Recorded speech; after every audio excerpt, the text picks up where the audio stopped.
तो हमने अपने बायोडाइवर्सिटी के लास्ट लेक्चर में आपको कुछ बेसिक कैटेगरीज बेटा जी यहां पर सिखाई थी। ठीक है, क्या बेसिक कैटेगरीज हमने आपको यहां पर सिखाई थी? हमने बोला था कि ये जो हमारा IUCN है, इस IUCN की जो आपकी रेड लिस्ट प्रेजेंट है, इस रेड लिस्ट में आपकी 9 कैटेगरीज को डिफाइन किया गया है। कितनी कैटेगरीज को डिफाइन किया गया है? 9 कैटेगरीज को डिफाइन किया गया है। और इन सब का ओवरव्यू भी हमने अपने प्रीवियस सेशन में देखा था। जैसे कि जो पहली कैटेगरी है जिसको हम एक्सटिंक्ट बोलते हैं, उसके लिए हम EX यूज करते हैं, जो कंप्लीटली डिसअपीयर हो गया है। सिमिलरली बेटा जी, जो वाइल्ड कंडीशन में यहां पर बचे हुए हैं, उनको यहां पर एक्सटिंक्ट इन द वाइल्ड बोला जाता है, EW बोला जाता है। थ्रेटेंड के अंदर 3 कैटेगरीज हमने पढ़ी थी। क्रिटिकल एंडेंजर्ड के लिए CR, एंडेंजर्ड के लिए आपका EN, और वल्नरेबल के लिए आपका यहां पर क्या यूज होता है भाई? वल्नरेबल के लिए आपका यहां पर VU यूज होता है। क्या यूज होता है? VU यूज होता है। ठीक है, देन हमने नियर थ्रेटेंड पढ़ा था, और क्या पढ़ा था भाई? हमने यहां पर लीस्ट कंसर्न पढ़ा था, डेटा डेफिशिएंट पढ़ा था, और नॉट इवेल्युएटेड पढ़ा था। तो ये 9 कैटेगरीज IUCN ने आपकी निकाली हुई है अपनी रेड लिस्ट में, जिसमें हम हर स्पीशीज को कैटेगराइज कर सकते हैं। नाउ डियर स्टूडेंट्स, हमें इन कैटेगरीज के बारे में डिटेल में पढ़ना है, और इनके एग्जांपल्स, कुछ स्टैंडर्ड एग्जांपल्स हैं जो इनके आपको पता होने चाहिए। तो सबसे पहली जो हमारी यहां पर कैटेगरी आ रही है, that is your extinct. Extinct word का मतलब क्या होता है? Complete disappearance from the earth. ये जो हमारा अर्थ है, इस पे आपका एक सिंगल मेंबर भी नहीं जिंदा होना चाहिए, तब जाके आपको एक्सटिंक्ट का दर्जा मिलता है। यानी कि what do you mean by extinction? Extinct का मतलब क्या होता है? तो आप क्या बोलोगे? आप बोलोगे a species is extinct when there is no reasonable doubt that the last individual has died. इनका जो लास्ट मेंबर था वो भी मर गया, यानी कि अब ये स्पीशीज, ये प्रजाति विलुप्त हो गई है इस दुनिया से। जैसे कि डोडो हमारा एक्सटिंक्ट हो चुका है, पैसेंजर पिजन ये हमारा एक्सटिंक्ट हो चुका है। ठीक है, अब हम यहां पर बात करते हैं अपनी सेकंड कैटेगरी की, extinct in the wild. Extinct in the wild का मतलब क्या होता है? प्लांट्स को अगर आप कल्टीवेट कर रहे हो तो वो सरवाइव कर पा रहे हैं। ऐसे ही जो आपके एनिमल्स हैं, उनको कैप्टिविटी में रखा हुआ है तो वो सरवाइव कर पा रहे हैं, अदरवाइज वो यहां पर ऑलमोस्ट गायब हो चुके हैं। तो इस कैटेगरी को एक्सटिंक्ट इन द वाइल्ड यानी कि EW के नाम से जाना जाता है, और एक्सटिंक्ट को हम लोग EX बोलते हैं। और इसका एग्जाम्पल आप यहां पर क्या पढ़ोगे? एलागोस कुरासो, ये यहां पर इसका एग्जाम्पल है। देन डियर स्टूडेंट्स, जहां से आपके सबसे ज्यादा क्वेश्चंस आपसे पूछे जाते हैं, mark it very very important from my side, वो है आपका थ्रेटेंड स्पीशीज। क्या है भाई? Threatened species. थ्रेटेंड मतलब डरना, नाम से ही पता चल रहा है कि इनको किसी चीज का डर है। तो बेसिकली थ्रेटेंड स्पीशीज मतलब जो अपने फ्यूचर में ऊपर जा सकती हैं, यानी एक्सटिंक्ट इन द वाइल्ड या एक्सटिंक्ट कैटेगरी में जा सकती हैं। अब कितना खतरा है इनको गायब होने का? बिल्कुल तुरंत इमीडिएट फ्यूचर में गायब हो सकते हैं, या थोड़ा समय है, या थोड़ा ज्यादा समय बाद ये गायब होंगे। इस बेसिस पर हमने यहां पर इसको 3 कैटेगरी में डिवाइड किया है। पहला है आपका क्रिटिकल एंडेंजर्ड, फिर आता है आपका इंडेंजर्ड, और नंबर 3 आता है वल्नरेबल। इन सबके क्राइटेरिया अलग अलग हैं। किनका पॉपुलेशन साइज कितना है, ज्योग्राफिकल रेंज कितनी मिल रही है, इनके कितने मेंबर्स हाल फिलहाल में मरे हैं, इस बेसिस पर हमने 3 अलग अलग कैटेगरीज यहां पर डिफाइन करी हैं।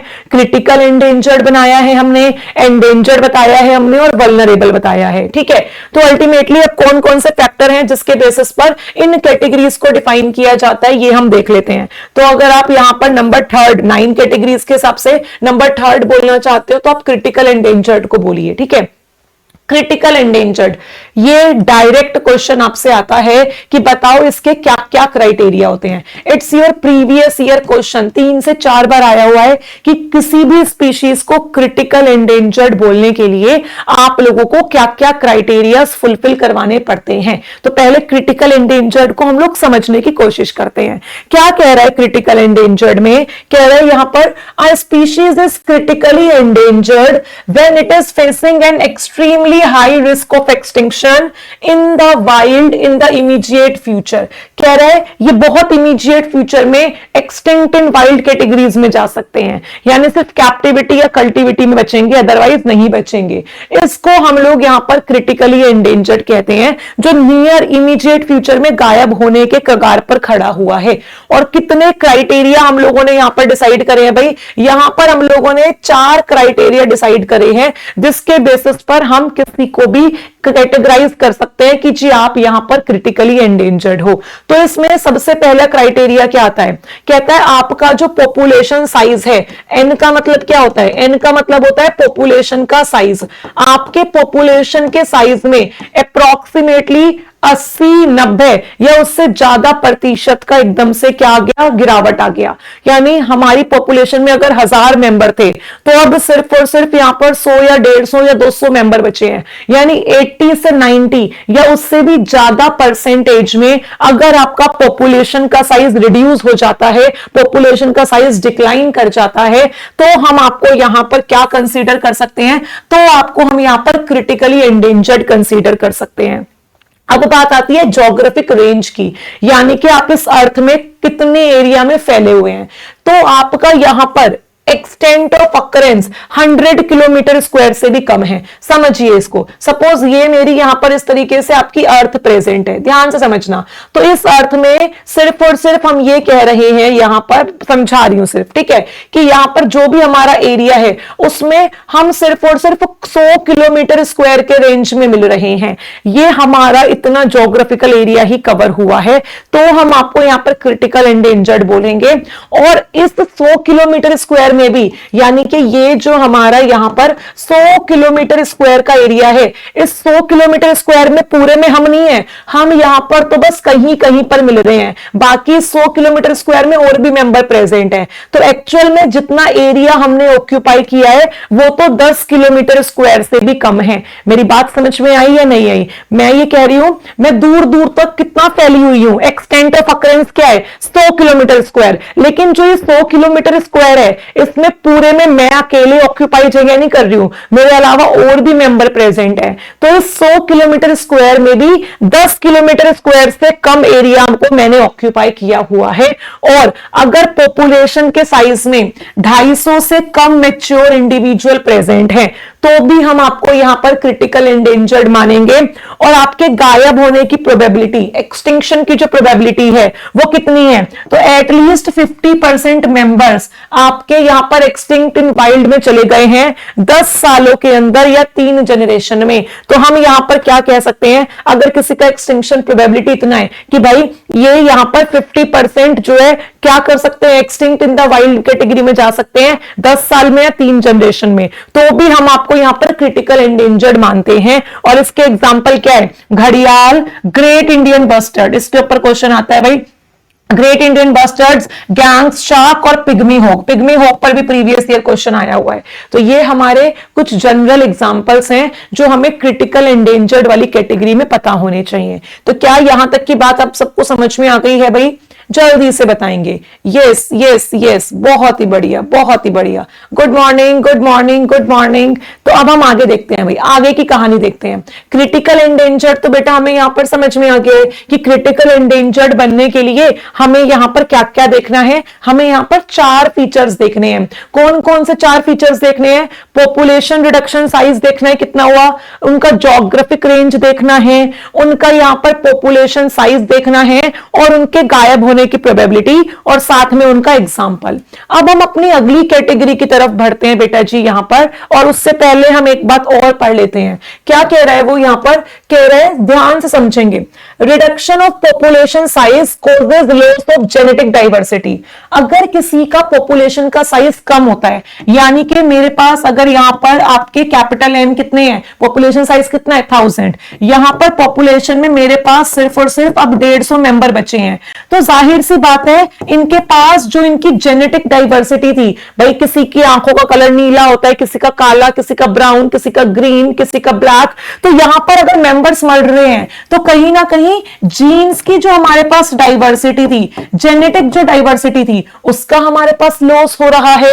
इसका मतलब हो सकता है कुछ स्पेसिफिक एलील्स जो हैं वो हमारे गायब हो गए हो, अगर इतना ज्यादा हमारा पॉपुलेशन का साइज यहां पर क्या हो रहा है, कम हो रहा है तो। और अगर कम मेंबर बचे हैं, तो ये मेंबर अब आपस में रिप्रोड्यूस करेंगे, तो इससे क्या बढ़ जाएगा, इससे हमारा इनब्रीडिंग बढ़ जाएगा, आपस में ब्रीड करने का जो प्रोबेबिलिटी है वो बढ़ जाएगा। और जब हम बहुत लंबे समय तक आपस में एक दूसरे के साथ ही ब्रीडिंग करते रहते हैं, तो इससे इनब्रीडिंग डिप्रेशन क्रिएट होता है। क्या क्रिएट होता है, इनब्रीडिंग डिप्रेशन क्रिएट होता है।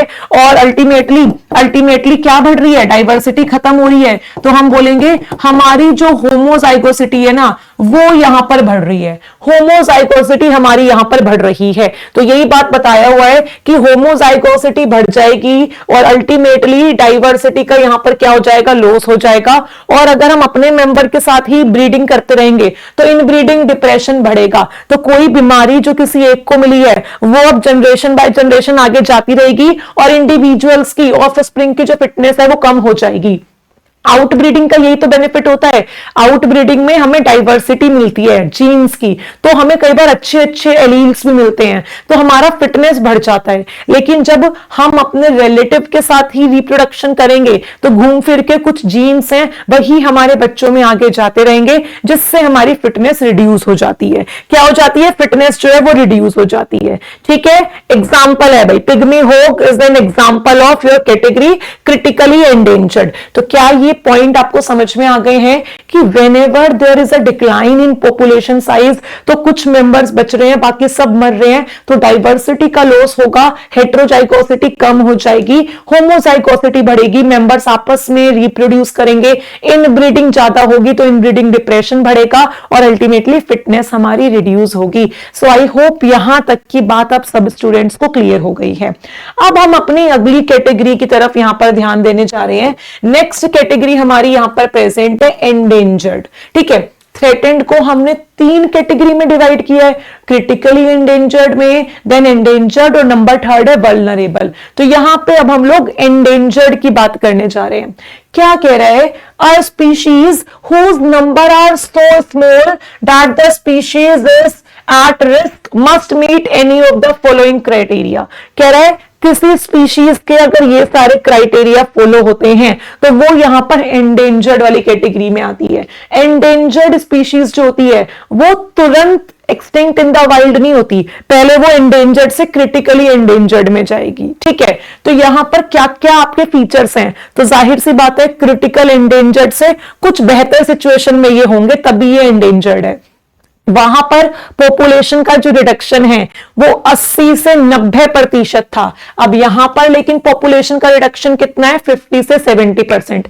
Just like you students, paper में जब बहुत समय होता है तो आप लोग आराम आराम से पढ़ते हो, और जैसे जैसे पेपर पास आता है, हो सकता है कुछ बच्चे इस लेक्चर को पेपर से 15 दिन पहले देखें, तो अल्टीमेटली क्या होगा, उनका पढ़ने का स्पीड कि भाई सबको समझ में आ रहा है, मैम जो बोल रहे हैं सब समझ में आ रहा है, लेकिन स्टार्टिंग में हम एक एक पॉइंट को 10-10 बार समझते हैं, रिवाइज करते हैं, क्योंकि वहां पर समय ज्यादा होता है। तो इसी हिसाब से आपकी यहां पर कौन कितना किस रेट से कम हो रहा है, उस बेसिस पर कैटेगरीज जो है वो यहां पर क्या हो रही है, डिफाइन हो रही हैं। तो अगर वो 80 से 90% यहां पर क्या हो रहे थे भाई, 80 से 90% कम हो रहे थे, तो उनसे थोड़ा सा रेट इनका कम है रिड्यूस होने का, तो इनका रेट है आपका 50 to 70%। कितना है भाई, 50 to 70%। ज्योग्राफिकल रेंज की बात करें तो वो सिर्फ और सिर्फ आपके 100 किलोमीटर स्क्वायर में मिल रहे थे, और उसका भी सिर्फ 10 किलोमीटर स्क्वायर से कम एरिया उन्होंने ऑक्यूपाई किया था। लेकिन एंडेंजर्ड वाले 5000 किलोमीटर स्क्वायर से थोड़ा सा कम तक की जो रेंज होती है उसमें मिलते हैं, और उसमें उनका एरिया ऑफ ऑक्यूपेंसी कितना होता है, 500 किलोमीटर स्क्वायर से कम। अगर पॉपुलेशन साइज की बात करें तो वहां पर 250 मैच्योर मेंबर थे, वहां पर मतलब क्रिटिकल एंडेंजर्ड में। यहां पर कम से कम हमारे पास जो मेंबर्स हैं वो 250 नहीं है, 2500 से कम मैच्योर इंडिविजुअल्स अगर हमारे पास पड़े हुए हैं तो हम यहां पर क्या बोलेंगे, हम बोलेंगे हमारे पास आप एंडेंजर्ड की कैटेगरी में हो। एक्सटिंक्शन का प्रोबेबिलिटी 20 साल में 5 जनरेशन में 20% है, वहां पर 10 साल में 3 जनरेशन में 50% था, लेकिन यहां पर सिर्फ 20% एक्सटिंक्शन की प्रोबेबिलिटी है, वो भी 20 साल या 5 जनरेशन में। और इसके एग्जाम्पल क्या है, आपका रेड पेंडा इस कैटेगरी में आता है, स्नो लेपर्ड इस कैटेगरी में आता है, बंगाल टाइगर इस कैटेगरी में है, वन हॉर्न्ड राइनोसेरोस इस कैटेगरी में है, और आपका ब्लैक बक जो है वो इस कैटेगरी में है। तो यहां से आपका वन हॉर्न्ड राइनोसेरोस का क्वेश्चन प्रीवियस ईयर में आया हुआ है भाई, पूछा गया था इसके बारे में, ठीक है। तो ये यहां पर आपका प्रीवियस ईयर में आया हुआ है। देन बेटा जी, जो थर्ड कैटेगरी हमारी थ्रेटेंड की आती है वो होती है वल्नरेबल। वल्नरेबल का क्या मतलब है, वल्नरेबल का मतलब अभी कोई क्रिटिकल सिचुएशन में नहीं है, अभी हम किसी क्रिटिकल सिचुएशन में नहीं है, तो अ species is vulnerable when it is not critically endangered और एंडेंजर्ड। अभी हालात उतने बुरे नहीं है, लेकिन हाँ फ्यूचर में एंडेंजर्ड बनने के चांसेस ज्यादा हैं, यानी कि एक कैटेगरी ऊपर चले जाएंगे, वल्नरेबल से एंडेंजर्ड बन जाएंगे। और इसके लिए क्या क्या क्राइटेरिया होता है, तो पॉपुलेशन में जो साइज में रिडक्शन आता है वो 30 से 50% के आसपास होता है। 20,000 किलोमीटर स्क्वायर तक हमारा एक्सटेंट ऑफ अकरेंस है, और उसमें भी एरिया ऑफ ऑक्यूपेंसी हमारा 2,000 किलोमीटर स्क्वायर है। पॉपुलेशन के साइज की बात करें तो भाई 10,000 से अप्रोक्सीमेटली मेंबर थोड़े बहुत कम यहां पर मिलते हैं मैच्योर इंडिविजुअल्स, यानी कि जो रिप्रोडक्शन वाला फेज में अपने प्रेजेंट है। और प्रोबेबिलिटी कितनी है इनकी भाई, तो यहां पर 100 सालों में सिर्फ 10% मेंबर्स जो है वो प्रोबेबिलिटी के कगार पर खड़े हुए हैं। तो ये हमारे वल्नरेबल के फीचर्स हैं भाई। क्या है, वल्नरेबल के फीचर्स हैं, ठीक है। अब ये देखो भाई, अब हम यहां पर बात करते हैं नियर थ्रेटेंड की। किसकी बात करते हैं, नियर थ्रेटेंड की। नियर थ्रेटेंड का मतलब ना तो वल्नरेबल है, ना इंडेंजर्ड है, ना क्रिटिकल एंडेंजर्ड, हम थ्रेटेंड वाली कैटेगरी के पास खड़े हैं। हो सकता है फ्यूचर में हम वल्नरेबल बन जाए, यानी थ्रेटेंड वाली कैटेगरी के सबसे नीचे वाली कैटेगरी में आ जाए। तो नियर थ्रेटेंड का मतलब क्या होता है, तो यहां पर क्या कह रहा है, कह रहा है थ्रेटेंड स्पीशीज जो है वो हमारी अलग है, लेकिन अगर आप उसमें से किसी भी क्राइटेरिया को फुलफिल नहीं कर रहे हो और आप नियर फ्यूचर में थ्रेटेंड कैटेगरी में जाने वाले हो, यानी कि likely to qualify for a threatened category in the near future, future में अगर आप थ्रेटेंड की किसी कैटेगरी में जाने वाले हो तो ये हमारे नियर थ्रेटेंड कैटेगरी होती है। और इसमें आपके पोलर बेयर्स, जिराफ, व्हाइट रूट्स और आपके यहां पर और जो मेंबर्स हैं वो आते हैं, ठीक है। फिर आते हैं लीस्ट कंसर्न, जैसे कि आप लोग हो। होमोसेपियंस के गायब होने के दूर दूर तक अभी कोई चांस नहीं है, भर भर के तुम्हारी जनसंख्या प्रेजेंट है इस अर्थ पर। तो लीस्ट कंसर्न का मतलब क्या है भाई, जिसमें अल्टीमेटली यहां पर भरपूर मेंबर प्रेजेंट है कि उनके गायब होने का दूर दूर तक कोई चांस नहीं है। तो वाइड स्प्रेड हो आप लोग और बहुत अबंडेंट हो, दूर दूर तक फैले हुए हो और आपका नंबर भी बहुत ज्यादा है, तो आपके गायब होने के जो चांसेस हैं वो यहां पर लीस्ट कंसर्न के अंदर बहुत ही मिनिमाइज है, बहुत ही कम है।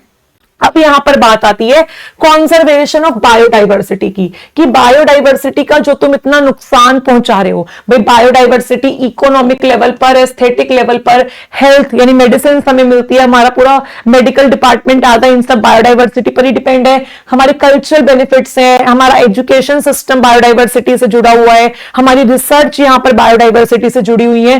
तो हम इसको कैसे बचाएं भाई, ये जो हमारा डाइवर्सिटी जो हमारा नुकसान हो रहा है इतनी ज्यादा स्पीड में, इसको कैसे कंजर्व किया जाए। तो भाई कंजर्वेशन के लिए हमारे पास दो मेथड होते हैं, एक्स सिटू और in situ conservation. Ex situ conversation का मतलब क्या होता है और इन सिटू का कन्वर्जेशन का मतलब क्या होता है। देखो इन सिटू मतलब होता है ऑन साइट, यानी कि जहां पर नेचुरली आपको मिले हैं उसी जगह पर, उसी साइट पर आप इनका कंजर्वेशन कर रहे हो, ठीक है। और एक्स सिटू का मतलब क्या होता है, एक्स सिटू का मतलब होता है ऑफ साइट, कहीं और लाके आपने उस स्पीशीज को कंजर्व किया है। जैसे कि हम लोग जो जूलॉजिकल गार्डन बनाते हैं वो कोई नेचुरल एनवायरनमेंट थोड़ी है जो पहले से प्रेजेंट था, नहीं, वहां पर हमने एक नेचुरल एनवायरनमेंट क्रिएट करने की कोशिश करी है और मेंबर्स को पकड़ पकड़ के लाके वहां पर हमने कंजर्व करवाया है। सिमिलरली ये जो हम बॉटनिकल गार्डन्स वगैरह बनाते हैं ये सब किसका एग्जाम्पल होते हैं, ये सब आपका यहां पर एग्जाम्पल होते हैं एक्स सिटू कंजर्वेशन कंजर्वेशन का। किसका भाई? एक्स सिटू कंजर्वेशन का। तो अल्टीमेटली अगर आप डाइवर्सिटी को उसकी नेचुरल हैबिटेट पर क्या करवा रहे हो? कंजर्व करवा रहे हो, तो वो आपका क्या कहलाता है? इन सिटू। इन सिटू कंजर्वेशन का मतलब क्या है? नेचुरल हैबिटेट में आपने स्पीशीज को वहीं पर उसी जगह पर कंजर्व करवाया है। और अगर आप उस साइट के अलावा कहीं बाहर उसको कंजर्व करवाते हो, आउटसाइड द नेचुरल हैबिटेट, तो वो हमारा क्या कहलाता है? वो हमारा एक्स सिटू कंजर्वेशन कहलाता है। तो ये बहुत बेसिक सी टर्म्स हैं, आप लोग क्लास 11th 12th में भी इसको सीखते हैं, लेकिन यहां से आपका क्वेश्चन आता है। क्या आता है भाई? क्वेश्चन आता है। तो चलिए भाई, पहले हम एक्स सिटू की बात करते हैं। किसकी बात करते हैं? एक्स सिटू की बात करते हैं। तो कई बार तो आपसे एक्स सिटू के एग्जाम्पल ही पूछ लेता है कि चलो भाई आप एग्जाम्पल्स बताइए यहां पर एक्स सिटू के। ऐसे ही इन सिटू के एग्जाम्पल्स आपसे पूछ लेता है। जो जूलॉजी वाले बच्चे हैं उनकी एक क्लास और ज्यादा एडवांस लगती है बायोडाइवर्सिटी की, क्योंकि उनमें ये टॉपिक बहुत ज्यादा डिटेल में आते हैं। तो आज इस सेशन में पहले हम बेसिक बातें कर रहे हैं, फिर मैं एक और क्लास लेके आऊंगी जो पूरा एडवांस लेवल पर होगी, जहां पर डेटा ज्यादा होगा याद करने वाला। वहां से हमारे सीयूईटी पीजी जूलॉजी एस्पिरेंट्स के क्वेश्चन बहुत ज्यादा आते हैं। ठीक है, चलो भाई इधर देखो। तो एक्स सिटू का मतलब क्या होता है? एक्स सिटू का मतलब होता है आपका ऑफ साइट, कहीं और से लाके आप मेंबर को दूसरी जगह पर कंजर्व कर रहे हो। यानी कि आपने उनके नेचुरल हैबिटेट को नहीं बचाया, वहां से उनके हैबिटेट से आपने अपनी डाइवर्सिटी ली और उसको कहीं और पर आपने कंजर्वेशन का काम करा। तो एक्स सिटू का मतलब क्या होता है? It is a set of conservation technique involving the transfer of a target species away its native habit to a place of safety. जैसे कि देखो ये एग्जांपल आने लग गए, जैसे कि जूलॉजिकल गार्डन्स जहां पर जनरली हम जानवरों का, एनिमल्स का कंजर्वेशन करते हैं। बॉटनिकल गार्डन्स जहां पर हम प्लांट्स का कंजर्वेशन करते हैं। सीड बैंक्स जहां पर हम सीड्स को बचाते हैं। हमारे पास पोलन बैंक्स भी होते हैं भाई, हमारे पास पोलन बैंक्स भी होते हैं जहां पर हम पोलन बैंक्स का कंजर्वेशन करते हैं। तो ये सब जितनी चीजें हैं ये अल्टीमेटली यहां पर किसमें आती है? एक्स सिटू में। इसमें हम डिजायरेबल काम कर सकते हैं, हम डिजायरेबल रिप्रोडक्शन भी करवा सकते हैं कंट्रोल्ड मैनर में। तो ये सब चीजें हमारा किसके अंदर आता है भाई? ये हमारा एक्स सिटू के अंदर आता है, यानी ऑफ साइट आके हमने किसी को बचाया है। ठीक है। इन सिटू का मतलब जो आपको जहां पर मिला नेचुरल हैबिटेट में, लिखा हुआ है ना साफ साफ, नेचुरल जो ऑर्गेनिज्म का हैबिटेट था ऑन द साइट, कि अगर इस जगह कोई मिला है मुझे इसी जगह पर इसको बचाना है, ये हमारा जो ऑन साइट कंजर्वेशन होता है ये क्या कहलाता है भाई? ऑन साइट कंजर्वेशन हमारा यहां पर कहलाता है इन सिटू कंजर्वेशन। और इस कैटेगरी के अंदर कौन कौन आता है भाई? एग्जांपल पता होने चाहिए। बायोस्फीयर रिजर्व्स, बायोस्फीयर रिजर्व्स इस कैटेगरी के अंदर आते हैं। ठीक है, चाहे टेरेस्ट्रियल हो चाहे मेराइन हो। नेशनल पार्क इस कैटेगरी के अंदर आते हैं। वाइल्ड लाइफ सेंचुरीज आपका इन सिटू के अंदर आती है। सेक्रेड ग्रुप्स आपके इस कैटेगरी के अंदर आते हैं। बायोडाइवर्सिटी हॉटस्पॉट आपके इसके अंदर आते हैं। देखो बायोडाइवर्सिटी हॉटस्पॉट से बहुत बार क्वेश्चन आया हुआ है, और ये जो बायोस्फीयर रिजर्व्स है ना, यहां से भी आप लोगों का प्रीवियस ईयर क्वेश्चन आया हुआ है। इसके अलावा सबसे बड़ा जूलॉजिकल गार्डन कौन सा है, सबसे पहला कौन सा है, ये वाले डेटा पर भी आपसे क्वेश्चंस जो है जूलॉजी एंट्रेंस में पूछे जाते हैं। वो हम चीजें डिटेल में नेक्स्ट क्लास में डील करेंगे। चलो भाई अब हम यहां पर आगे देखते हैं भाई। तो हमने क्या देखा? हमने देखा अगर हम कंजर्वेशन की बात कर रहे हैं तो हमारे पास मेजरली इन सिटू है और एक्स सिटू है। एक्स सिटू मतलब एक आर्टिफिशियल एनवायरनमेंट आपने क्रिएट किया है, और इन सिटू मतलब आपने एक नेचुरल एनवायरनमेंट को यहां पर यूज किया है। ठीक है, तो अब हम इनके बारे में आगे की बात करते हैं। अगर हम यहां पर बात करें इन सिटू कैटेगरी की, किसकी बात करें भाई? इन सिटू कैटेगरी की। तो जो हमारे नेशनल पार्क्स होते हैं ये जनरली सेंट्रल गवर्नमेंट के अंदर आते हैं, ये भी आपको पता होना चाहिए। नेशनल पार्क सेंट्रल गवर्नमेंट के जनरली अंडर आते हैं, और ये अलग अलग जगह पर मिलने वाले प्रोटेक्टेड एरियाज हैं जिनको आपने प्रोटेक्ट किया हुआ है। इन एरियाज को आपने बचाया हुआ है कि अगर ये पर्टिकुलर एरिया जहां पर वो था, यहां पर ही उसी साइट पर आपने इसको बचाया है कि अगर ये एरिया खराब हो गया तो मेरी बहुत सारी बायोडाइवर्सिटी खराब हो जाएगी। तो बहुत सारे नेशनल पार्क आप लोगों को ऑल ओवर वर्ल्ड देखने के लिए मिलते हैं। और अगर हम इंडिया की बात करें तो बच्चा बच्चा जाता है, जिम कॉर्बेट जाते हो आप लोग? इंडिया का सबसे पहला नेशनल पार्क जो है जिम कॉर्बेट, जो नैनीताल में लोकेटेड है, ये क्वेश्चन बहुत बार आता है। तो सबसे पहला जो आपका इंडिया का नेशनल पार्क बना था वो आपका जिम कॉर्बेट नेशनल पार्क था, जो उत्तराखंड में नैनीताल में लोकेटेड है। ठीक है, तो इंडिया का पहला नेशनल पार्क 1936 में बना था। पहले हम इसको हेली नेशनल पार्क के नाम से जानते थे, फिर इसका नाम पड़ गया जिम कॉर्बेट नेशनल पार्क। और आज के टाइम में हमारे पास 103 नेशनल पार्क हैं। इंडिया में 103 नेशनल पार्क हैं और ये लगभग लगभग हमारे ज्योग्राफिकल एरिया कितना कवर करते हैं? 1.23%। ठीक है, तो चलो भाई, हमें यहां पर क्या पता होना चाहिए सबसे पहले कि हमारा पहला नेशनल पार्क कब बना था। तो 1936 में हमारा फर्स्ट इंडिया का first national park Jim Corbett बना था। और आज के टाइम में वी हैव 103 नेशनल पार्क्स। ठीक है भाई, चलो भाई, इतनी बात समझ में आ गई? यस यस यस, जल्दी से बताएंगे भाई, बहुत ही इंपॉर्टेंट है ये सब चीजें सीखना, ये सब चीजें जानना, it is very much important. अब ये देखो, आगे की कहानी पढ़ते हैं। बायोस्फीयर रिजर्व, बायोस्फीयर रिजर्व भी किस में आते हैं? आपके प्रोटेक्टेड एरियाज में आते हैं भाई। किस में आते हैं? प्रोटेक्टेड एरियाज में आते हैं, यानी कि हम जहां पर ये प्रेजेंट है उसी एरिया को प्रोटेक्ट कर रहे हैं। ठीक है, तो अल्टीमेटली अगर आपने सुना हो कभी प्रोटेक्टेड एरियाज ऑफ इंडिया, सुना, ये भी आपका एक जनरली टॉपिक रहता है, protected areas of India. India में आपने किस किस एरिया को किस किस फॉर्म में प्रोटेक्ट किया गया है? तो भाई ये जनरली हमने नेशनल पार्क की फॉर्म में क्या किया है? यहां पर प्रोटेक्ट किया हुआ है अपने एरिया को। इसके बाद अगर मैं बात करूं यहां पर, तो बायोस्फीयर रिजर्व की फॉर्म में हमने अपने एरिया को प्रोटेक्ट किया हुआ है। सिमिलरली अगर हम यहां पर बात करें तो हमारे पास क्या प्रेजेंट है? हमारे पास वाइल्ड लाइफ सेंचुरीज जो है वो हमारे पास यहां पर प्रेजेंट है।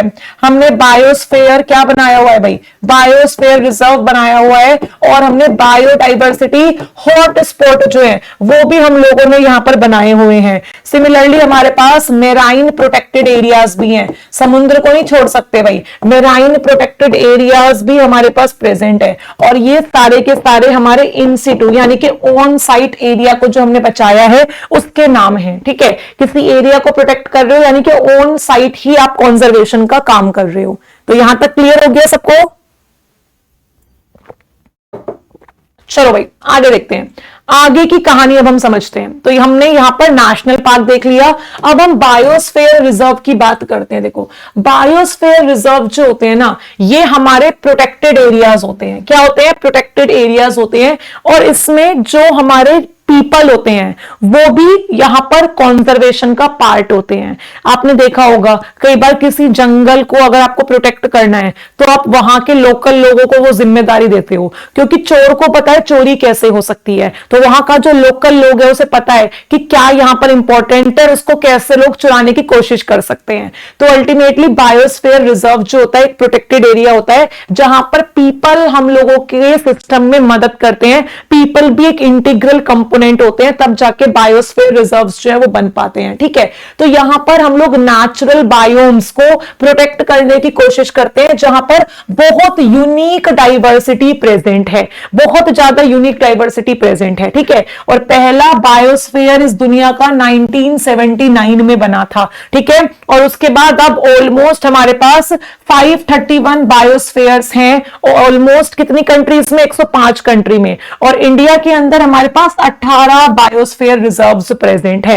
तो यहां का जो फ्लोरा होता है, फोना होता है, ये बहुत ज्यादा यूनिक होता है। और यहां पर हम लोग रिसर्च वाली जो एक्टिविटीज हैं, एजुकेशनल वाली जो एक्टिविटीज हैं, उनको थोड़ा बढ़ावा देते हैं, क्योंकि बहुत यूनिक चीजें यहां पर आपको देखने के लिए मिलती हैं। ठीक है, तो ये सारा काम मॉनिटरिंग में होता है, ये सारा काम सुपरविजन में होता है, और ये हमारे बायोस्फीयर रिजर्व्स कहलाते हैं। बायोस्फीयर रिजर्व्स जो होते हैं भाई, इन बायोस्फीयर रिजर्व्स की अगर बात की जाए तो बायोस्फीयर रिजर्व्स जो होते हैं ना, इनके पास यहां पर क्या देखने के लिए मिलते हैं, अलग अलग कोर रीजन्स जो है वो देखने के लिए मिलते हैं। तो बायोस्फीयर रिजर्व्स के आपको स्ट्रक्चर पता होने चाहिए कि एक बायोस्फीयर रिजर्व का स्ट्रक्चर कैसा होता है। तो जनरली हमारे पास बायोस्फीयर रिजर्व में यहां से क्वेश्चन बनता है आपका, 3 तरीके के जोन मिलते हैं भाई। कितने तरीके के जोन मिलते हैं बायोस्फीयर रिजर्व में?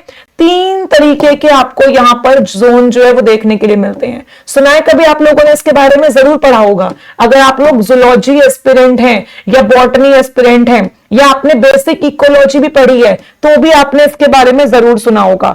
सबसे पहला बेटा हमारे पास जो जोन प्रेजेंट होता है ना, वो होता है यहां पर ट्रांजिशन जोन। कौन सा होता है जी? Transition zone. ट्रांजिशन जोन सबसे आउटर मोस्ट जोन होता है, outer most zone of a biosphere reserve. Then बीच में जो जोन प्रेजेंट होता है उसको हम बफर जोन कहते हैं। क्या कहते हैं? Buffer zone. और सबसे इनर मोस्ट जो हमारा यहां पर जोन होता है उसको हम लोग यहां पर कोर जोन कहते हैं। कोर जोन में किसी को भी जाना अलाउ नहीं होता। कोर जोन में बहुत यूनिक डाइवर्सिटीज होती हैं जिनको हमें बहुत बहुत ज्यादा ध्यान से बचाने की जरूरत होती है। तो यहां पर हम किसी का भी जाना अलाउ नहीं करते, सिर्फ और सिर्फ कोर जोन में मॉनिटरिंग के लिए जाया जाता है। अदरवाइज और कोई एक्टिविटी यहां पर अलाउ नहीं होती, सिर्फ और सिर्फ मॉनिटरिंग के लिए हम लोग कोर जोन को यूज करते हैं।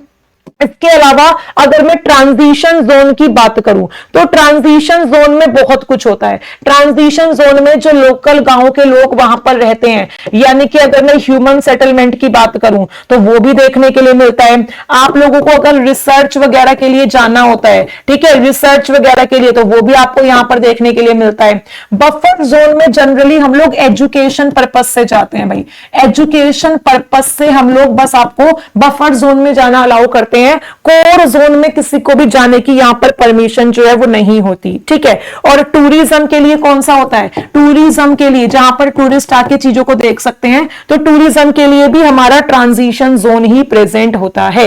और किसी किसी रेयर केस में हम लोग यहां पर बफर जोन में भी टूरिज्म को अलाउ कर देते हैं। अदरवाइज ये 3 तरीके के जोन हमारे पास देखने के लिए मिलते हैं। चलो भाई, तो यहां पर इन तीनों जोन की बात हम कर लेते हैं। तो क्या कह रहा है बायोस्फीयर रिजर्व की पहली बात, तो पर्पस क्या है, ऑब्जेक्टिव क्या है? तो कह रहे हैं पहला फंक्शन क्या है कि आप यहां से कंजर्वेशन का काम कर रहे हो। जो एरिया आपने यहां पर बायोस्फीयर रिजर्व के लिए चूज किया है उस एरिया में स्पीशीज का कंजर्वेशन हो रहा है। डेवलपमेंट फंक्शन, आप यहां पर डेवलपमेंट में, कंट्री के डेवलपमेंट में, इकोनॉमिक लेवल पर या बाकी चीजों के लेवल पर कंट्री को सपोर्ट कर रहे हो। और फिर कह रहा है आप यहां पर लॉजिस्टिक फंक्शन कर रहे हो, यानी कि रिसर्च वगैरह के लिए, आप एजुकेशन के लिए या किसी ग्लोबल इशू ऑफ कंजर्वेशन के लिए आप यहां पर हमारी मदद कर रहे हो। तो ये हमारे 3 फंक्शन होते हैं बायोस्फीयर रिजर्व के। और बायोस्फीयर रिजर्व के अगर मैं स्ट्रक्चर की बात करूं तो मैंने आपको क्या बताया, हमारे पास 3 इंटर रिलेटेड जोन यहां पर प्रेजेंट है। बहुत बार प्रीवियस ईयर क्वेश्चन आपका यहां से आया हुआ है, many times, multiple times previous year question आपका यहां से बना हुआ है। तो सबसे पहले जो हमारा नेचुरल और सबसे इनर मोस्ट जोन है वो हमारा कोर जोन है। तो ये नेचुरल जोन है जो बहुत ही लीस्ट डिस्टर्ब्ड जोन है, मॉनिटरिंग के लिए यहां पर बस जाया जाता है। It is the inner most zone of your biosphere reserve. Then आपका बफर जोन आता है, कोर जोन और ट्रांजिशन जोन के बीच में। बफर जोन जो है इसको हम किसके लिए मैनेज करते हैं? रिसर्च के लिए, एजुकेशन के लिए और ट्रेनिंग एक्टिविटीज के लिए। ये कोर एरिया के बाहर होता है, ठीक है। देन डियर स्टूडेंट्स, यहां पर हमारी बात आती है ट्रांजिशन जोन की। ट्रांजिशन जोन जो होता है ये हमारा आउटर मोस्ट पार्ट होता है बायोस्फीयर रिजर्व का। सबसे ज्यादा डिस्टरबेंस यहीं पर होती है। यहां पर टूरिज्म वगैरह, आना जाना, घर भर बना के रहना, सब कुछ अलाउ होता है ट्रांजिशन जोन में। अब हमारे बायोडाइवर्सिटी हॉटस्पॉट आ जाते हैं। यहां से भी प्रीवियस ईयर क्वेश्चन है, क्या आता है मैं बता देती हूं। क्राइटेरिया आपसे पूछा जाता है कि वो कौन सा क्राइटेरिया है जो किसी एरिया को बायोडाइवर्सिटी हॉटस्पॉट बनवाने में मदद करता है। जैसे हमने स्पीशीज में देखा कि कुछ कुछ क्राइटेरिया अगर आप फुलफिल करोगे तो आपको एक पर्टिकुलर कैटेगरी मिलेगी। ऐसे ही यहां पर आपके पास क्या होना चाहिए भाई, यहां पर आपके पास 2 क्राइटेरिया हैं। अगर आप उन 2 क्राइटेरिया को फुलफिल करते हो तब भी आपको बायोडाइवर्सिटी हॉटस्पॉट का दर्जा मिलता है, ठीक है। तो जो बायोडाइवर्सिटी के हॉटस्पॉट का कॉन्सेप्ट है, ये किसने दिया था भाई? ये हमारा नॉर्मन मेयर्स ने दिया था। किसने दिया था? नॉर्मन मेयर्स ने दिया था। जो बायोडाइवर्सिटी एरिया होते हैं ना, हॉटस्पॉट होते हैं, ये थोड़े छोटे होते हैं, लेकिन यहां पर बहुत ज्यादा एक्सेप्शनेबल एंडेमिक स्पीशीज मिलती हैं। एंडेमिक का मतलब क्या होता है? What do you mean by endemic? Endemic मतलब होता है find only a particular area, सिर्फ एक पर्टिकुलर एरिया में मिल रही है, एंड नोवेयर एल्स, उसके अलावा और कहीं नहीं मिल रही है। तो मुझे उस एरिया को बचाना पड़ेगा, क्योंकि एक पर्टिकुलर टाइप की स्पीशीज सिर्फ दुनिया में इसी कोने पर मिल रही है, इसके अलावा कहीं नहीं मिल रही। उसके लिए हम लोग एंडेमिक वर्ड यूज करते हैं। क्या करते हैं? एंडेमिक वर्ड यूज करते हैं। और लिखा भी हुआ है कि आपको यहां पर 2 क्राइटेरिया को फुलफिल करना पड़ता है अगर आपको यहां पर क्या कहलवाना है, अपने आप को बायोडाइवर्सिटी हॉटस्पॉट कहलवाना है। तो पहला क्राइटेरिया क्या होता है, जरा देख लेते हैं। कह रहा है it must contain at least 1500 species of vascular plant as endemic. कह रहा है इसके पास, बहुत इंपॉर्टेंट है, बहुत ही इंपॉर्टेंट है, पहला क्राइटेरिया है एटलीस्ट 1500 एंडेमिक, यानी कि सिर्फ वहीं पर मिल रहे हैं 1500 एंडेमिक वेस्क्यूलर प्लांट्स मिलने चाहिए, यानी कि ऐसे प्लांट्स जो सिर्फ और सिर्फ इसी एरिया में मिल रहे हैं और कहीं नहीं मिल रहे।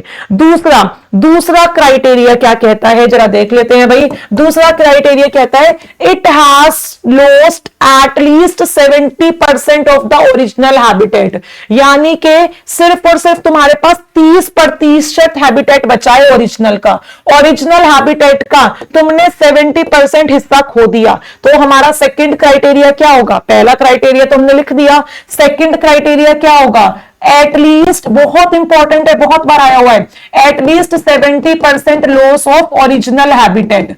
ओरिजिनल हैबिटेट का 70% खो दिया, बचा नहीं है, बचा सिर्फ 30% है, 70% हमने खो दिया, वो हमारा बायोडाइवर्सिटी हॉटस्पॉट होता है। तो सबसे ज्यादा रिचेस्ट और सबसे ज्यादा थ्रेटेंड स्पीशीज जनरली यहां पर देखने के लिए मिलती है।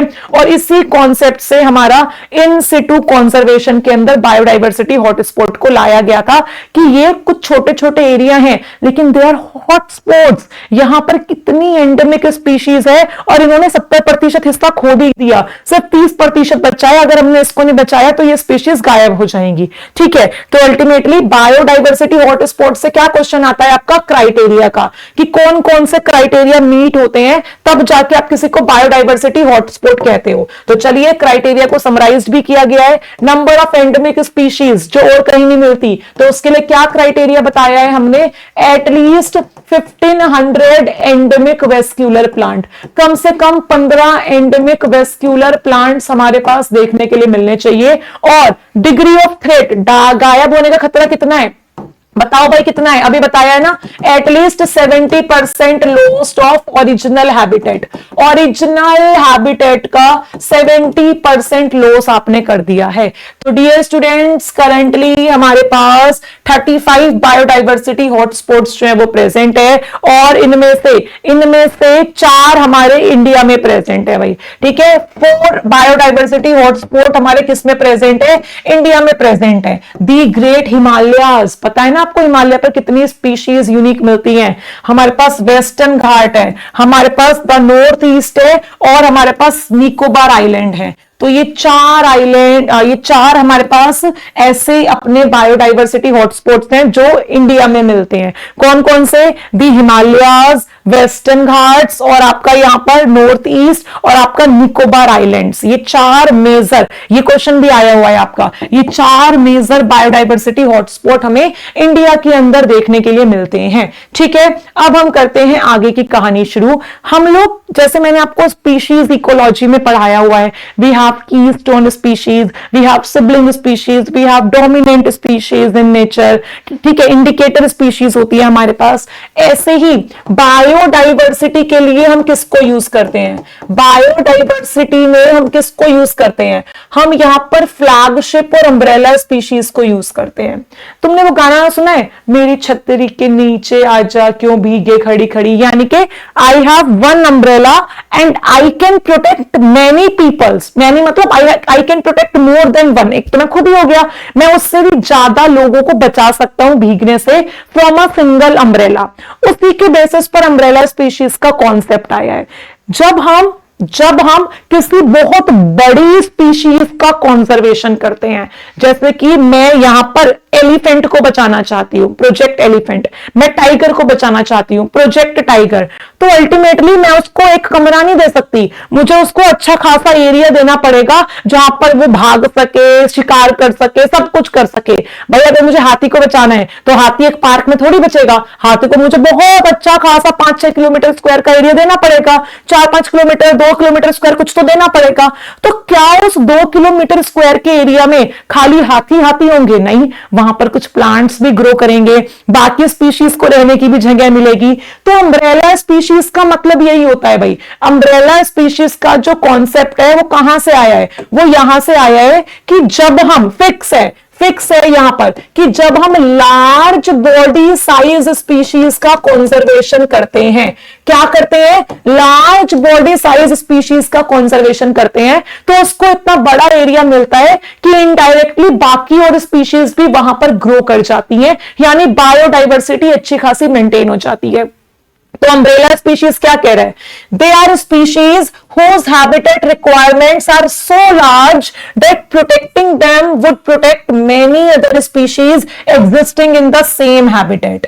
Umbrella species are species selected for making conservation related decision because protecting these species indirectly protect many other species that can present in that particular community, in that particular type of habitat. ठीक है भाई, तो क्या आपको umbrella species समझ में आ गया? जल्दी से बताइए। यहां पर अम्ब्रेला स्पीशीज खुद इतनी बड़ी होती है कि उनको बड़ा हैबिटेट देना पड़ता है, जिससे इनडायरेक्टली बाकी स्पीशीज को भी यहां पर ग्रो करने का मौका मिलता है, यानी हम बायोडाइवर्सिटी को एक अच्छे लेवल पर बचा पा रहे हैं। ठीक है बच्चा पार्टी, अब हम देखते हैं आगे। अब हम फ्लैगशिप की बात करते हैं। देखो, जैसे हर कंट्री का एक फ्लैग होता है, ऐसे ही कई बार क्या होता है, एक पर्टिकुलर एरिया में कोई एक स्पीशीज टूरिस्ट को बहुत ज्यादा अट्रैक्ट कर रही है, या एक पर्टिकुलर स्पीशीज बहुत अबंडेंटली मिल रही है एक पर्टिकुलर एरिया में, तो मुझे उस एरिया में उस स्पीशीज को बचाना पड़ेगा। वो एज अ फ्लैग काम कर रही है कि मैं यहाँ की फेमस स्पीशीज हूं, मुझे देखने लोग बाग आते हैं, मुझे बचाने के लिए सब कुछ हो रहा है। अब उसको बचाने के लिए हमें उसको भी एरिया देना पड़ेगा, तो उस एरिया में उसके अलावा और भी मेंबर ग्रो कर सकते हैं। तो इसीलिए जब हम एक फ्लैगशिप स्पीशीज का कंजर्वेशन करते हैं, तो भी डायरेक्टली इनडायरेक्टली बाकी दूसरी स्पीशीज का भी कंजर्वेशन किया जा सकता है उसके साथ। ऐसी स्पीशीज को फ्लैगशिप स्पीशीज कहते हैं। यानी a flagship species is a species chosen to represent an environmental cause such as an ecosystem in need of conservation. ऐसी स्पीशीज जिसको मुझे बचाना ही बचाना है, कि आप नहीं बचोगे तो इकोसिस्टम खराब हो जाएगा। अब उसको बचा, चाहे उसका साइज छोटा है या बड़ा है, उसको बचाने के चक्कर में बाकी स्पीशीज को भी बचने का मौका मिल गया। तो these species are chosen for their vulnerability, attractiveness and distinctness in order to generate support and acknowledgement from the public at large. Thus the concept of flagship species hold that by giving publicity to a few key species, the support given to those species will successfully provide and help in the conservation of entire ecosystem. तो flagship में size matter नहीं करता, umbrella में size matter करता है कि हम जिसका कंजर्वेशन कर रहे हैं उसका साइज यहां पर बड़ा होना ही होना चाहिए। So this is the basis of diversity. हमने एक लेक्चर पहले लिया था और एक लेक्चर हमने आज ले लिया। अब जो जूलॉजी वाले एस्पिरेंट्स हैं उनके लिए लर्निंग डेटा आता है पूरा, अलग अलग प्रोटोकॉल्स उनको पढ़ने पड़ते हैं, प्रोजेक्ट्स पढ़ने पड़ते हैं उनको, ठीक है, उनको थोड़ी चीजें ज्यादा डिटेल में पढ़नी पड़ती हैं, तो उनके लिए एक लेक्चर और आएगा, देन आपका टॉपिक कंप्लीट हो जाएगा। ठीक है।